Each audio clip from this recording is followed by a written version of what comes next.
সদস্য কুমিল্লা ৬ সংসদ সদস্য হিসাবে দায়িত্ব পালনকালে নিজ ক্ষমতার অপব্যবহারপূর্বক ঘুষ ও দুর্নীতির মাধ্যমে প্রায় ৬৮ কোটি টাকার অবৈধ সম্পদ ও ২৫৮ কোটি টাকার অস্বাভাবিক লেনদেনের অভিযোগে কুমিল্লা ৬ আসনের সাবেক এমপি আকম ও বাহাউদ্দিন বাহারের বিরুদ্ধে মামলা দায়ের করেছে দুর্নীতি দমন কমিশন। আরও বেশি মূল্যের সম্পদের মালিকানা অর্জন এবং ২৯ সোমবার দুপুরে দুদক কার্যালয়ে সংস্থাটির মহাপরিচালক মোহাম্মদ আক্তার হোসেন এ তথ্য জানান।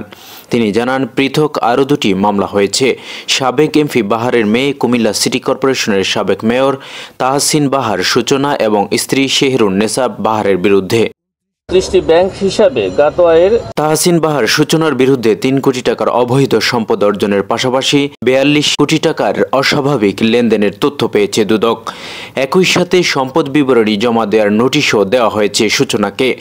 এছাড়া বাহার পত্নী শেহরুন্নেসা বাহারের বিরুদ্ধে ২ কোটি ৬৭ লাখ টাকা অবৈধ সম্পদ অর্জনের অভিযোগে আরেকটি মামলা দায়ের করা হয়।